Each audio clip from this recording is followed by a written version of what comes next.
సంవత్సరమైన తీయటి ద్రాక్ష పండ్లను కలిగి ఉండాలని, ఆత్మ ఫలము కలిగి ఉండాలని, మారు మనసు తగినటువంటి ఫలము కావాలని, నీతి ఫలము నీ నుండి ఆయన ఆశిస్తా ఉన్నాడు.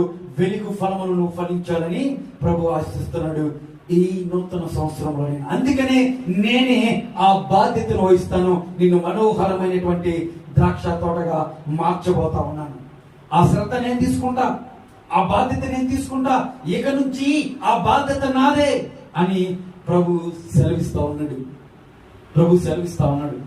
ఎందుకో తెలుసా ఒకనాడు శపితమైనటువంటి నా జీవితాన్ని, చేదు ద్రాక్షలు కాచినటువంటి మన జీవితాన్ని, ముండ్ల పొదలు గచ్చ పొదలు ఒలిపించుకున్నటువంటి మన జీవితాల్లో మనము మరలా తిరిగి ఫలభరితమైనటువంటి జీవితంలోకి మనం రావాలంటే మన వల్ల కాదు.